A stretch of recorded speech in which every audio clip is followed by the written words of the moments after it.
Welcome back to Sunrise Today. We're coming to you live from Kaduna, venue of the Kaduna Investment Summit. And yes, that's what we'll be talking about today. So to give us some background and moving forward, we've got Mrs. Aboki, who is the Executive Secretary of Kaduna Investment Promotion Agency. That's KadInvest for short. Thank you for coming on this morning. Thank you very much. It's nice to be here. Yes, indeed. So you're coming up with this investment summit again. We do know that. Well, okay. Take us through the mindset first and foremost of KadInvest. I mean, you've been in title for a little over a year now. So, what's going on at the moment? So, KadInvest is a one-stop shop, really, set up by the Kaduna State Government to promote investments. So, our mandate is to facilitate, initiate, and promote investments into Kaduna State to develop the economy, create jobs, and all of that. And that's my mandate. In Kaduna State. The KadInvest is actually to showcase the comparative advantages that Kaduna State has, to show the world that we're set for business, to also promote the reforms that we've taken in the business environment to actually make the environment more enabling for investments coming in. So how have you found the job ever since you got into the saddle? Wow, it's quite interesting, challenging, it's a lot of work. But you get to meet a lot of people. You also have different kinds of investments coming in, and there's a challenge, a different challenge every day. And I have a governor that's very supportive. He's always there at beck and call to promote investments, to talk to investors at a very point in time. So it's been very interesting, right? Well, I reckon you might have seen you've seen the profile of the investments and investors who are coming in. So if you were to give us a map, a picture, which is predominant? I'll say agro-allied. Kaduna State is predominantly an agrarian state, and we're very keen to also promote agriculture because a majority of our people are farmers, and we would like to ensure that we enrich them, we ensure that they get very good yields for their produce and all of that. So we have a lot of investors coming in around the agro-allied industry. We're also promoting the energy sector because we know that we can also drive investments without a short power to our people. So those are very critical areas for us. All right. What sectors in the agricultural, what subdivisions or subsectors in the agricultural sector are primary to Kaduna State in your estimation? So Kaduna State is the number one in tomato farming. We're number one in sorghum. We're number one in maize.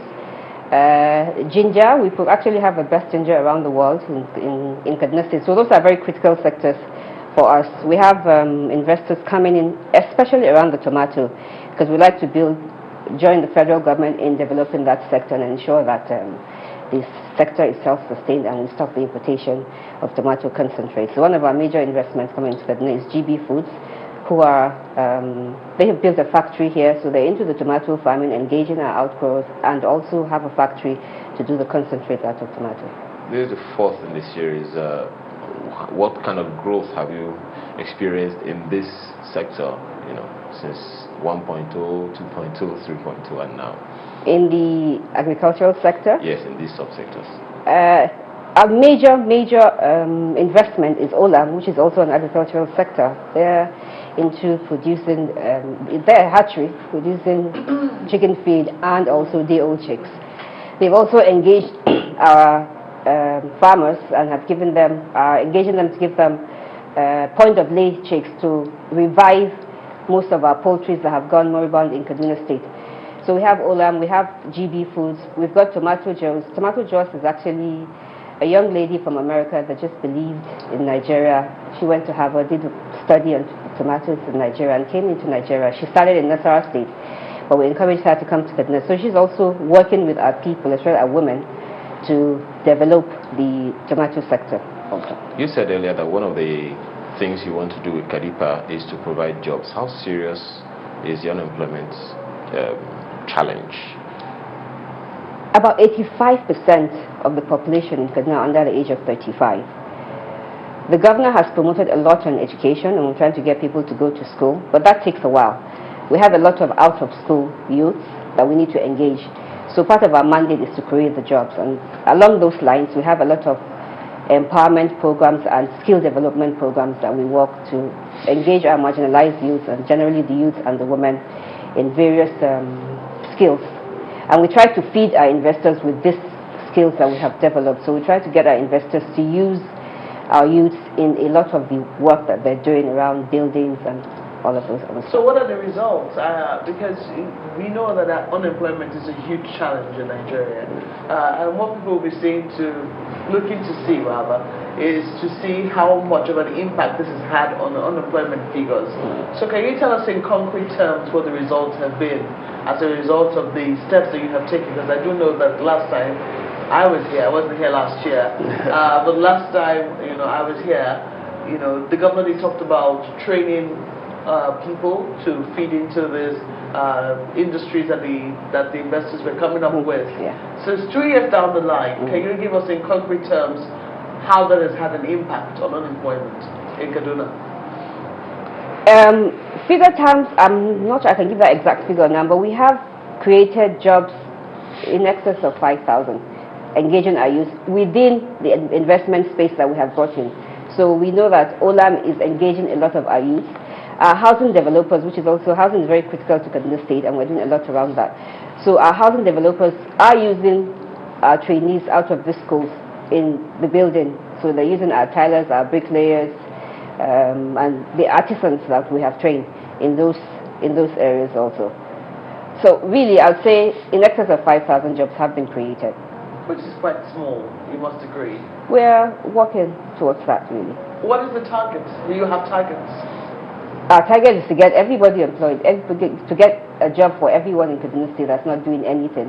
Which is rather broad. I mean, when you just put it that way, it's rather broad. But if you say, each year we hope to reduce unemployment figures by a certain amount, by a certain percentage, perhaps, some would say that would be more realistic, considering the amount of investments we're attracting to the state. I know that you're also trying to deepen your internally generated revenue as well. Yeah. That seems to be on the increase somewhat, maybe not as speedily as you would like, but one would imagine that if you have unemployment figures that are decreasing, it should also have an impact through taxes and things of the sort, right. on internally generated revenue. So do you have, in concrete terms, figures for any of these things? Say, give us, for instance, internally generated revenue. Do you have a target for that?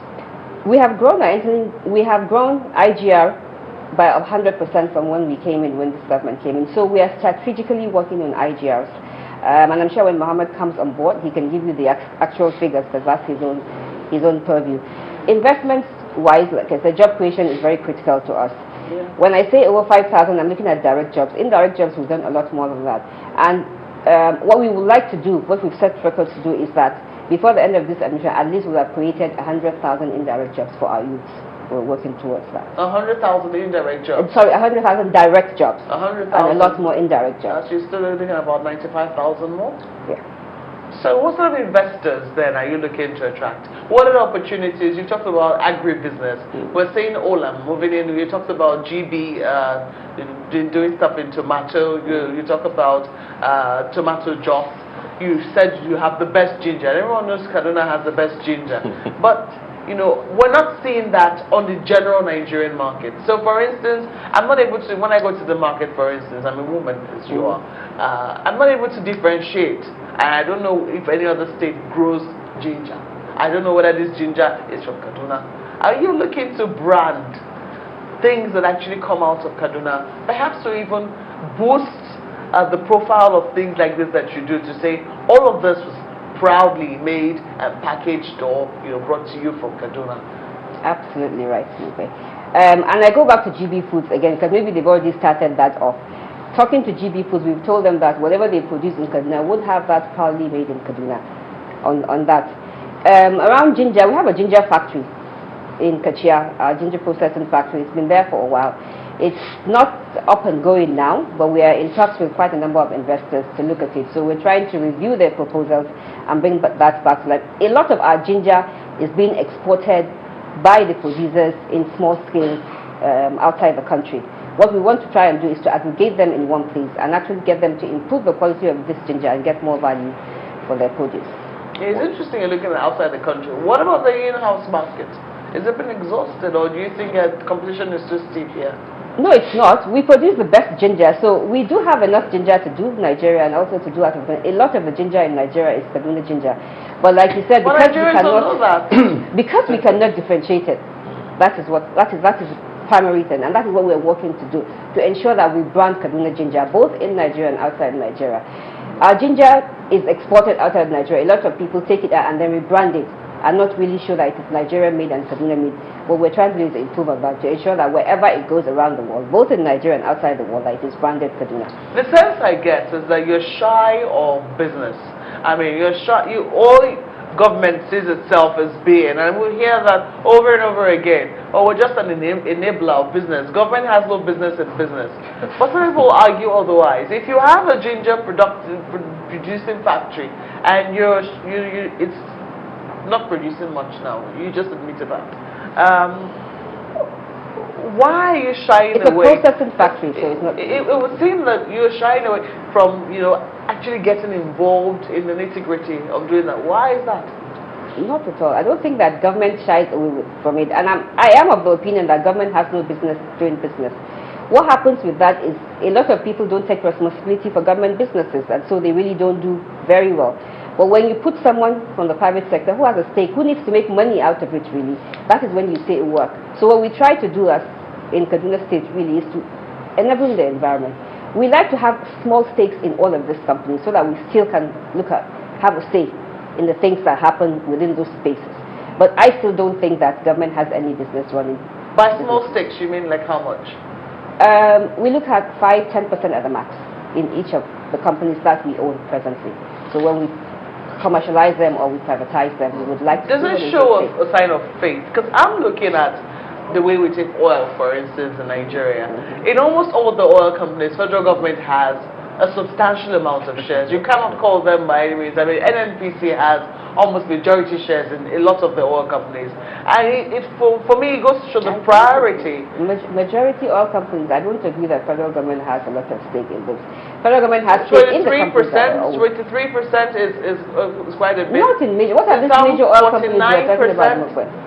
Well, I'm not going to go on start mentioning their names. Because really, I don't think that government I do know that there is no oil company that you will see, and NNPC is not a major shareholder. I beg to disagree. Maybe not majority shareholder, but a major shareholder. Yeah. And as at the time, I do know that as at the time I was monitoring some of the oil companies, the federal government didn't have as much as 49% in some of the oil companies. It shows the kind of priority they place on how much these companies can make. So if you say you're looking at, say, 5 to 10%, are you confident that these companies can actually make quite a bit? Or you're just, it's just tokenism on the part of your government? No, we're very confident they will make a bit. Our confidence also, right, from the JVAs, all the kind of agreements that would sign with them, it also would depend on the kind of policies that we make around it and the kind of supervisions that we do around those companies.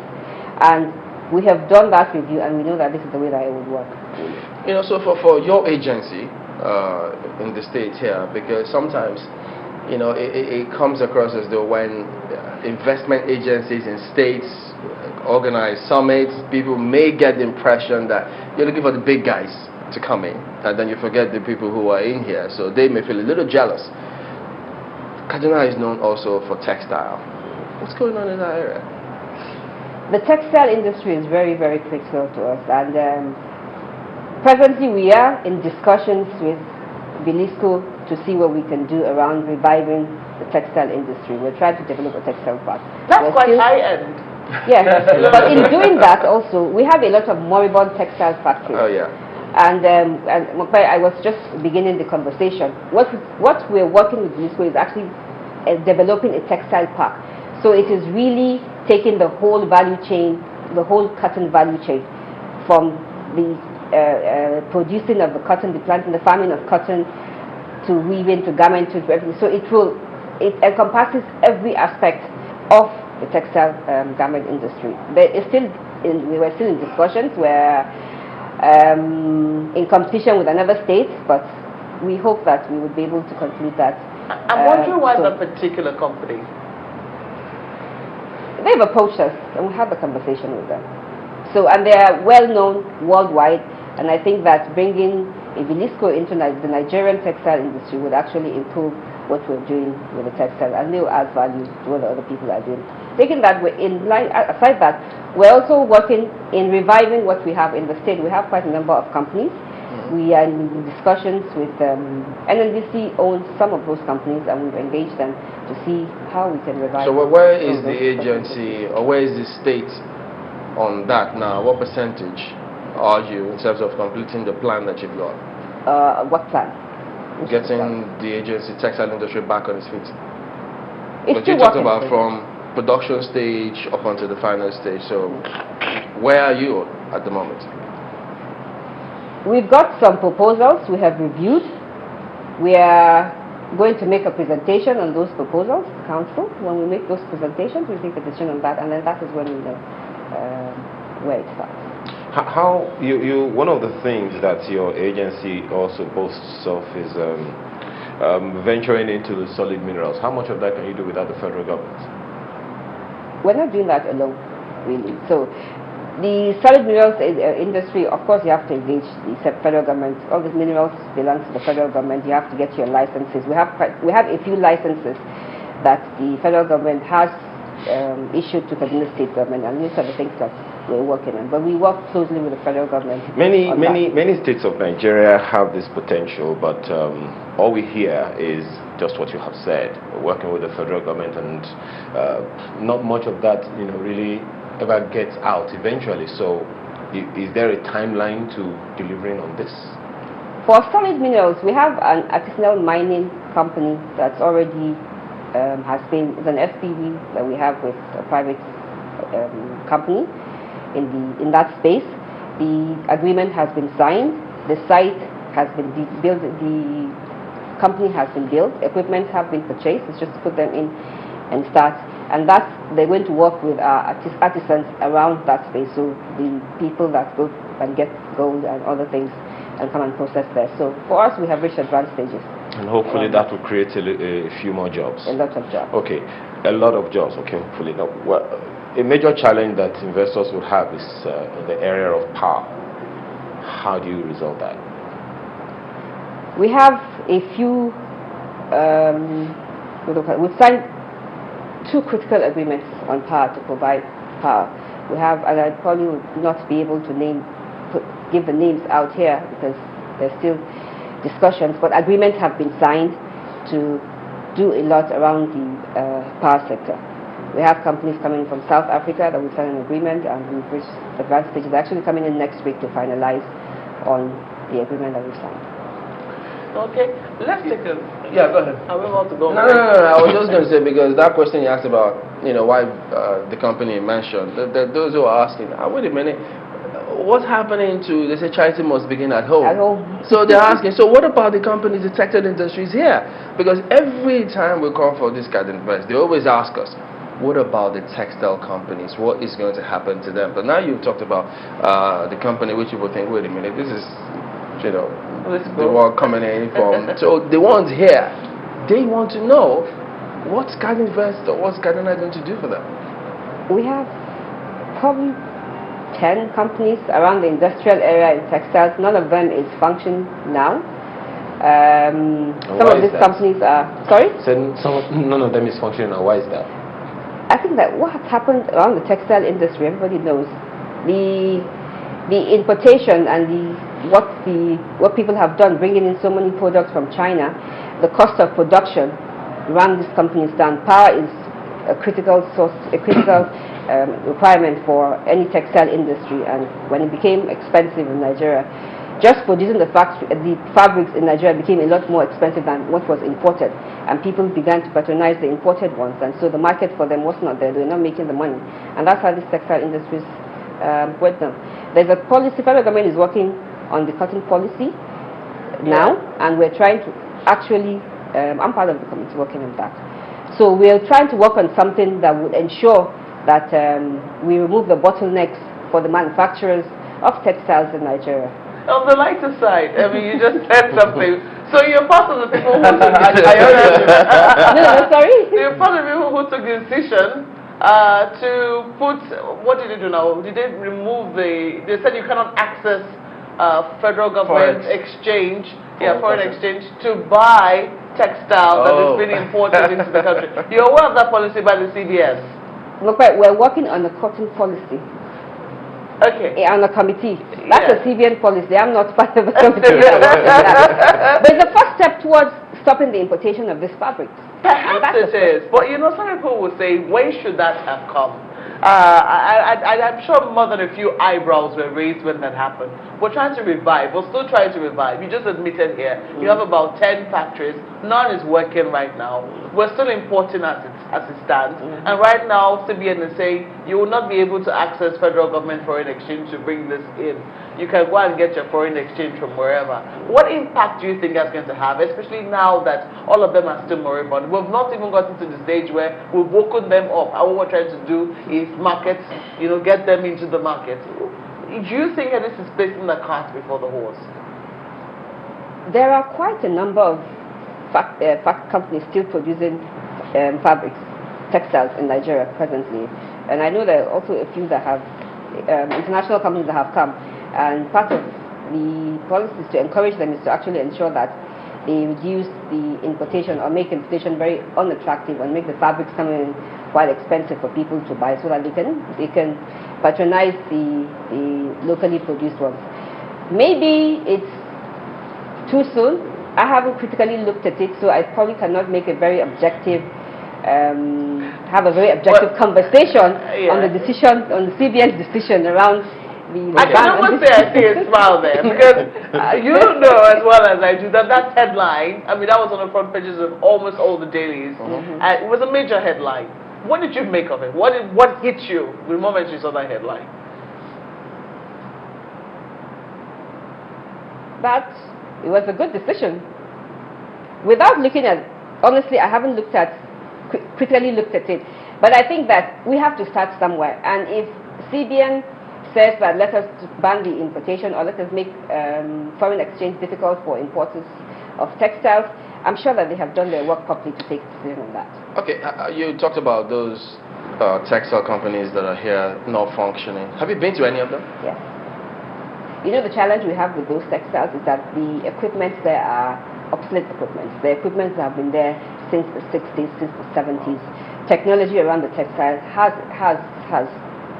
moved forward a lot, so whoever is going to take over those companies may have to just take all those equipments out if they're going to run a factory that's very efficient.